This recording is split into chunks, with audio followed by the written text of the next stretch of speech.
Eu ia falar sobre quero falar sobre a questão das milícias digitais. Porque está conectada com o assunto. Eu acho que a Globo faz parte da milícia digital. A Daniela Lima, etc. Eles têm todo um ecossistema inteiro. Mas a milícia mesmo, é aquela galerinha ali, daquele Thiago não sei o quê. Defina a milícia, por quê? A Globo recebe também para propagar as ideias do governo. Isso é inegável. Qual o tamanho da verba? E me acusaram de receber. Mas esse aqui é o meu ponto. O meu ponto central é esse. Mudando de pauta sem mudar exatamente. Nós passamos anos com a ideia de que existia um gabinete do ódio, uma milícia digital, teve CPI, tem inquérito das fake news, depois o inquérito das milícias digitais, que era dos atos antidemocráticos, virou milícias digitais, com a ideia central que é a seguinte, Alan. Nós todos, existe um grupo articulado que estava ganhando dinheiro para promover notícias falsas em favor do Bolsonaro. Essa é a tese central. Correto? Uhum. E agora nós estamos vendo que, de fato, a máxima do acuse-o dos que você... xingue-os do que você é e acuse-os do que você faz, ela nunca foi tão perfeita. Porque, de fato, existe um grupo que está simplesmente propagando notícias falsas em favor de um grupo político. Mas, Paulo, é verdade. Só que... E eu vou colocar... O João daqui a pouco vai colocar algumas notícias. Eu quero colocar algumas notícias. Se puder colocar, João, aquela influenciador petista fatura com desinformação de jornal. Pode falar, Mário. Não, então, Paulo, é verdade. Obviamente tudo isso é verdade, mas a questão é assim, as pessoas esquecem que toda essa história de gabinete de ódio, de espalhar fake news nas redes, começou na época do impeachment da Dilma. A esquerda começou a fazer isso, lembra? Inclusive o Danilo Gentili, que hoje tá, né, na deep exentosfera, né, obviamente, totalmente, não sei o que aconteceu com ele, tá mal faz tempo já. O Alan conhece bem. Mas ele mesmo falava da questão de como ele, na época do impeachment da Dilma, completamente a favor do impeachment, contra a Dilma, né, ele era contra a Dilma. Ele era atacado diretamente por essas milícias digitais, de fato, que a esquerda criou. Mas aí o Estado brasileiro só começou a inventar a história que o Bolsonaro entrou no governo e começou a existir isso.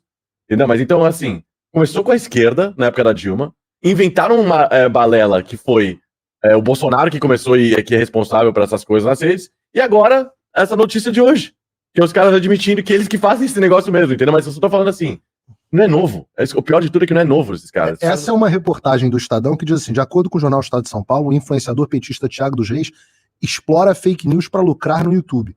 Filiado ao PT, ninguém chama de influenciador petista, né? Esse é filiado ao PT. Eu nunca fui filiado ao PL, ou sei lá, qual era o partido do PSL. PSC, não? PSL. Teve o PSC, PSL, PL, todo. Eu nunca fui filiado a nenhum deles. Eu já fui filiado ao PSDB, sabia? Óbvio. Claro. Você é tucano. Tá na cara, né? Tá óbvio, eu tenho uma cara. Sempre tucano. Eu sou o tucano do nosso grupo. E eu não fui filiado, mas na época de escola era o PSTU. Não. É mesmo? Vai fazer manifestação com a galera lá. Época de escola. PSTU? Né? Época de escola, né? Você era comunista, Alan? Época de escola, sim. Nossa. Época de escola. Mas eu era socialista Fabiano. Eu sabia que eu não gostava de vocês. Andando com essa galera aqui. Então, Alexandre, para de atacar a gente, pô. A gente é de esquerda, na verdade. eu acho que eu ainda sou filiado ao PSDB, se bobear. Não me lembro do que eu fiz. Então, que bom que o Moraes também. Então, Moraes também. Porra, Xandão! Mesma coisa. Aqui, ó. Aqui é fechamento, porra. Tamo junto pra caramba. A notícia é a seguinte: filiado ao PT, o youtuber Thiago dos Reis se destaca como um dos maiores criadores de conteúdo político de esquerda do Brasil. Seus vídeos são cuidadosamente criados para defender o governo Lula. Mas isso é notícia do Estadão, tá? Mas combinam desinformação, ataques a opositores e geram enorme audiência e lucros, informou o Estado de São Paulo. Blá, blá, blá. Tem um momento aqui onde mostram, eu nunca tinha ouvido falar desse cara, você vê como é o negócio da bolha, né? Ele tem, sei lá, não sei quantos milhões de inscritos, parece que ganha $100 mil por $110 mil por mês, é a estimativa, ou seja, R$500 mil por mês com o YouTube, e não tem desmonetização. E os vídeos, e o Estadão procurou o YouTube. E os vídeos são assim, Luciano Hang teria matado a própria amante durante a pandemia de 2019 para fazer teste e obter lucro. Nesse nível. Nossa. Que o Luciano Hang teria matado a própria mãe. Pelo amor de Deus. Primeira-dama Michele Bolsonaro teria comprado um sapato de 20 mil com dinheiro público em Dubai. Absolutamente falso. Ridiculamente falso. Não é nem um pouco falso.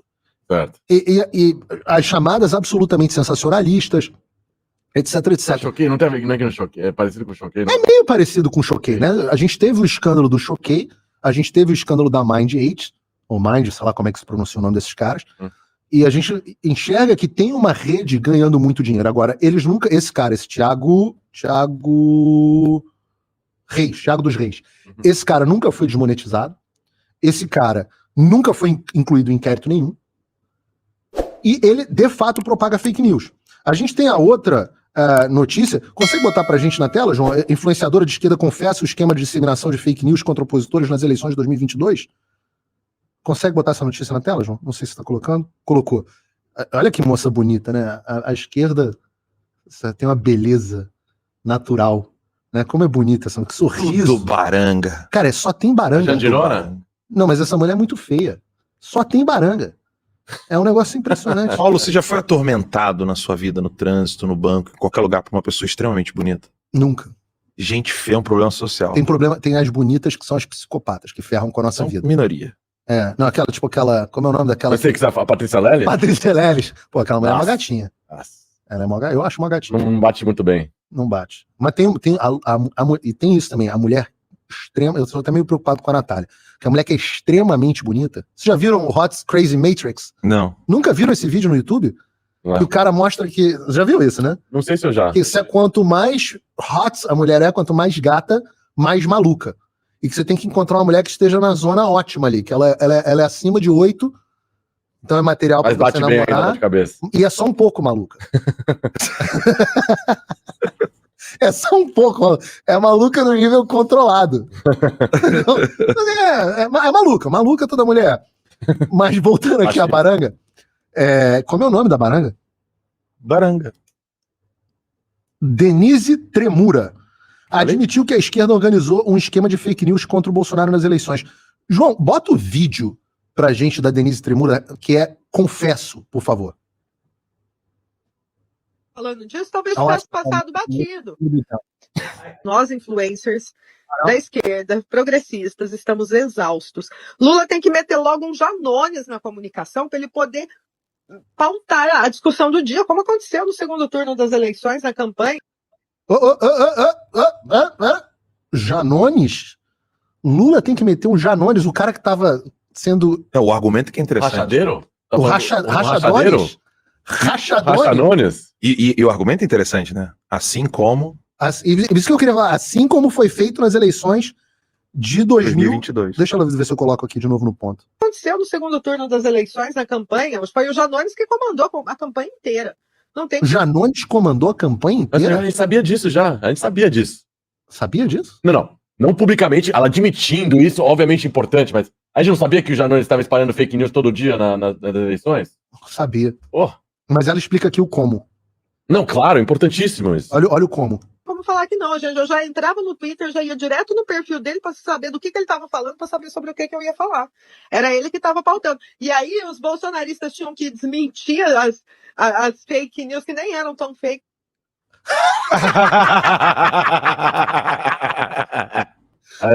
Meu Deus do céu. Desmentir as fake news que não eram tão fake news assim. Os bolsonaristas tinham que desmentir as fake news, que nem eram tão fakes assim, né? Mas nem tão fake um pouquinho só, pô. Dá uma maquiada. Dá uma maquiada na notícia. O dinheiro público.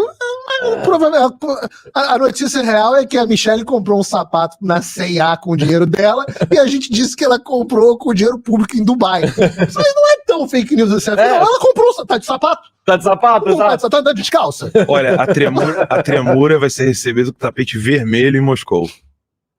Cara, o Putin adoraria ter uma mulher dessa assim pra poder trabalhar junto. Não, coisa de maluco. E ela admite.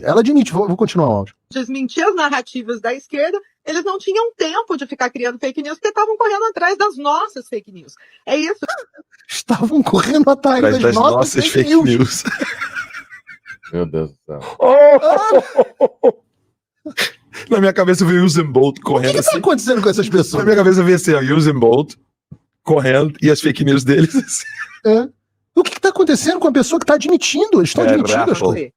Entendeu? E nem era fake news, era, sabe, uma pequena, né, uma leitura enviesada de alguns fatos aí do Bolsonaro. Por exemplo, enviesada. Leitura enviesada de alguns fatos. Ela vai dar um exemplo. É muito bom que ela agora vai dar um exemplo. É orwelliano isso, né? Os termos que ela usa aí é orwelliano mesmo. Não é tão fake news assim, é enviesado. É Orwell, cara. Mas olha o exemplo que a louca vai dar. Olha o exemplo. Ela dá um exemplo que é só assim. Aquela declaração horrível que ele fez, que pintou um clima com uma menina de 14 anos. Se não fosse Janones peitar isso e pautar e ficar falando disso, talvez tivesse passado batido. Mas não. O que ela está dizendo, esse caso foi o seguinte, não sei se você lembra, vocês lembram disso? O Bolsonaro estava numa viagem, eu não me lembro mais onde é que era, e aí ele foi convidado para entrar na casa de alguém com a menina de 14 anos, ele falou, não, naquele momento ele pintou um clima e eu entrei. Ele quis dizer que, naquele momento ele quis dizer assim, achei que o momento era apropriado, achei que o clima era positivo e eu fui lá e entrei. E a esquerda transmitiu isso como se o Bolsonaro tivesse entrado na casa para fazer sexo, ou sei lá o quê, com uma menina de 14 anos. Eu lembro disso. Então, desculpa, enviesada é a puta que pariu. Que enviesada. Isso é uma calúnia, uma injúria da pior natureza possível. Você está chamando. Cara de pedófilo. Exato. É absurdo. Absurdo mesmo. Mas nem é isso é o que ela considera que nem é tão fake news assim. Aí essa mesma baranga, ela vem dizer que eu faço fake news. Onde eu talvez seja um dos caras mais cuidadosos com a minha palavra. Eu desafio alguém a encontrar uma linha que eu tenha dito de fake news. Eu posso até ter cometido erros, nem sei quando. Parte da fake news que ela tá fazendo, que ela admitiu aí que faz, é chamar você e o Alan de fazer fake news. É verdade. Essa é a parte, é um componente da fake news dela, é espalhar que você faz fake news. Essa faz parte do trabalho que ela acabou de falar no áudio. É exatamente isso. É isso. Vou continuar aqui. Quer falar alguma coisa, Alan? Não, então, vamos lá. O fato deles estarem com esse engajamento até um pouco estranho na internet, porque se você pode criar um engajamento que não é um impulsionamento pago, se você conectar várias pessoas com um grupo de WhatsApp, que era o que eles nos acusavam, né? Algo orgânico. Isso aí é... ela diz aqui que a coisa é orgânica. Se você quiser... Sim, é orgânico. E você percebe que há um impulsionamento de organização entre eles, só que o grande fator que muda tudo é eles receberem dinheiro do governo, ponto 1. Ponto 2, o Janones está ali envolvido com tudo isso, e no pessoal da direita, eles acusavam o Carlos Bolsonaro, o Eduardo Bolsonaro de fazer isso, e tá essa coisa do dinheiro público envolvido, e eles entenderem que de fato é mentira o que eles estão falando. Eles reconhecem, tipo, é intencional, porque isso é de fato... Não é erro. Isso é a descrição da notícia falsa, ou da desinformação, melhor dizendo, como o Yomi Rapachepa falava, né? Uhum. Se você tá ali falando algo mentiroso no intuito de enganar, para poder fazer com que alguém da confiança daquele público também repita o que está sendo dito. Essa é a definição do Yomi Rapachepa de desinformação. Desinformação não é algo que sai da boca de alguém que você não confia, é algo que sai da boca de alguém que você confia. Você precisa confiar. A confiança é uma condição necessária para desinformação. Exato. E eles confessam isso nesse áudio dela. E eles, o mais bizarro, tá? Eles será que vão tentar processar quem gravou esta informação. Só que está gravado no X. Ou seja, é tão irracional o que eles estão falando. Eles estão tão desesperados com o que essa menina falou, que eles não estão agora. Eles vão ter que saber como é que eles vão mexer com esse malabarismo. Porque, vale lembrar, essa galerinha aí, esse Thiago, qual é o nome da filha? Baranga. Da Baranga. A Baranga, o Thiago, esse pessoalzinho todo. Essa galera aí não é galera treinada pelo Dirceu.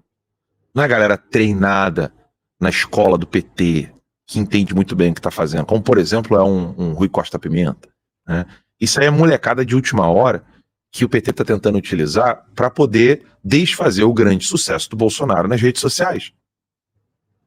Então, óbvio que eles conseguiram êxito, porque os melhores foram calados nas redes sociais. Né? E aí surgiram um bando de doido que fica dizendo que o Lula tem um Lula vivo, um Lula morto, que não sei o que lá. Da cara da direita que eu tô falando. Sim, não, tem. Então, surgiram um monte de maluco, porque os bons foram silenciados, calados e foram extirpados do espaço da internet. Sim. Então, esse pessoalzinho de esquerda tava com um corredor aberto para poder utilizar as redes sociais e promulgar essas mentiras e falar tudo isso, inclusive com dinheiro público. É um momento oportuno pra gente poder expor o que eles estão fazendo e conscientizar a nossa galera. Falar assim, ó, ou vocês usam VPN, para que a gente possa mostrar de fato o que eles estão fazendo, ou vocês vão continuar aí dando ouvidos, porque a senhorinha, a tia do Zap, quando ela vê um pastor falando que Jesus conversou com ele, de que o Lula agora tá morto, tá usando sósia, a tiazinha que tá desesperada no Brasil, ela ouve isso e fala assim, pô, não, é verdade o que ele tá falando aqui. E aí vai indo numa direção, assim, olha, vocês não vão conseguir vencer essa onda de narrativas, caindo nesse, não é nem falta de profissionalismo, sabe, é gente inculta. Ou seja, o PT está tomando um veneno de confiar em pessoas incultas que solta uma dessas. Você acha que alguém filiado ao PT, com anos de formação, com Dirceu e companhia, ia soltar uma dessa? Nem fudendo. Tava doidona. Hã? Devia estar doidona. Não, isso é galerinha nova, Paulo. Isso é molecada nova que o PT pegou no desespero. Eles ainda não entenderam como que... Não, eu quero botar o resto do áudio dela. Então, eles não entenderam como é que... Tinha alguém a quem seguir, tinha um comando. Essa parte que eu queria que ela falasse. Ela está reclamando disso que você está falando. Ela está falando, reclamando do Paulo Pimenta, reclamando da comunicação com o PT, que ela diz assim, na época do Janones a gente tinha um comando. Ela está dizendo, ela está contando. Isso e pautar e ficar falando disso, talvez tivesse passado batido. Mas não, aí foi toda a esquerda em cima desse assunto, porque a gente tinha um incentivo ali, tinha um apoio, tinha tinha alguém a quem seguir, tinha um comando. Olha isso. Ela tá dizendo como é que a coisa aconteceu, né? Que eles estão perdidos, que a milícia digital deles está desesperada e está sem comando, ela está reclamando, pedindo para voltar o comandante Janones, o comandante da milícia digital deles. O Janones também era essa galerinha nova que o PT pegou para tentar reconquistar a internet. Mas ele tinha uma habilidade. Beleza, mas o meu ponto é, o resto não tinha. Meu ponto é, o PT, graças ao bom Deus, né? O PT não sabe como funciona a internet. O PT ainda tá naquele old school que você vai lá, molha a grana da Globo com boa publicidade, com uma boa graninha da Petrobras, uma boa graninha dos bancos, do BNDES e companhia, da Secom, etc. O PT ainda tá no old school, que eu tava argumentando antes, de 2003. Vou voltar aqui agora rapidinho. Em 2003, o Lula não falou com a imprensa até o final do ano. Eu esqueci o nome do cara, que ele era o único jornalista que o Lula falava com ele, que o irmão dele tinha aquele lance das impressoras no Mac. Não lembro, não. Lembra dos escândalos das impressoras no Mac? Não lembro de um escândalo de 2003 do Lula. Não, mas é porque o próprio Weintraub chegou a denunciar isso na época. Pede próprios seguidores aí pra colocar alguma coisa de impressoras do Mac, vocês vão ver. Mas enfim, o Lula só falava com esse jornalista, eu esqueci o nome dele agora. E no final de 2003 para 2004, porque os escândalos vieram nessa época, o escândalo, se eu não me engano, do Correios, ainda não. Kennedy Alencar. Kennedy Alencar, esse mesmo. Alencar. O Lula só falou com Kennedy Alencar até o final de 2003. O Lula viu que precisava mudar, aí ele veio como o tal do Lula Paz e Amor, lembra? O Lula bonzinho, e ele passou então a falar com a imprensa no ano seguinte, 2004, né? Porque ele ia ter eleições 2 anos depois. Então ele muda a narrativa, a estratégia para poder falar com a imprensa, até que, ainda com os escândalos vindo um atrás do outro, em 2010 ele consegue mudar aquela bonificação de volume, bonificação por volume, BV, né? Só chama de BV. E aí ele consegue modificar, mas ainda assim é o old school do controle da informação. Usando a rádio. Aí morreu, pós-rede social ficou exatamente ultrapassado. Eles ainda não conseguiram se levantar desse tombo. O PT até hoje, eu tenho até receio de falar essas coisas, o PT ouvir e falar assim, pronto, agora entendi o que a gente tem que corrigir. Mas eu acho isso interessante, mas eu quero pensar o seguinte, o que aconteceria, essa é a reflexão que eu queria fazer, o que aconteceria se houvesse um space meu com você, com o Mário, onde quer que seja, onde a gente dissesse, não, a gente tinha um comando, eles faziam eles ficavam correndo atrás das nossas fake news, imagina. Não, é legitimar todas não, mesmo que sejam ilegais os inquéritos, é fazer, tá vendo porque tem que ter inquérito? Os caras são réus confessos. É isso. E essa é a desmoralização do judiciário brasileiro. Se existe um inquérito das fake news, quando você tem uma influenciadora relevante assumindo que faz fake news, quando você tem uma reportagem do Estadão dizendo, olha, tem um influenciador ganhando 110 mil reais, não, 110 mil dólares, pelo que eu vi, mais de R$500 mil com fake news, assumidas fake news, não há dúvida, não é do tipo, falou um negócio sobre a vacina que é discutível cientificamente, não, é uma mentira, uma calúnia, uma injúria, uma difamação assumida, confessa. E o fato disso não parar dentro do judiciário, essa é a razão, Alexandre, da desmoralização completa, esse é o ataque à instituição do judiciário. Porque não tem como um cidadão olhar um troço desse e achar que a justiça funciona para os dois lados, que a justiça é cega. Essa é a prova cabal de que esses inquéritos do Alexandre não são nada além de armas de perseguição política. E isso precisa acabar. Isso precisa acabar. E precisa acabar, e eu vou entrar nisso daqui a pouco, porque a fatura está ficando alta. Esse consenso que o Pedro Bial, ao qual o Pedro Bial se referiu, ele está se tornando um consenso global. O Alan e eu estávamos aqui no Steven Crowder, por isso que a gente está aqui no programa de hoje, para você que chegou agora, que está vendo que eu estou no estúdio do Steven Crowder. O Alan e eu fomos convidados para falar nesse programa, que é um dos programas mais assistidos dos Estados Unidos. A gente veio aqui para falar sobre os abusos de autoridade cometidos pelo Alexandre de Moraes, de forma que um consenso vai se formando dentro da sociedade americana e dentro dos influenciadores e dentro das pessoas que decidem, os formadores de política pública dos Estados Unidos, de que nós vivemos uma ditadura, o mesmo consenso que está se formando no Brasil.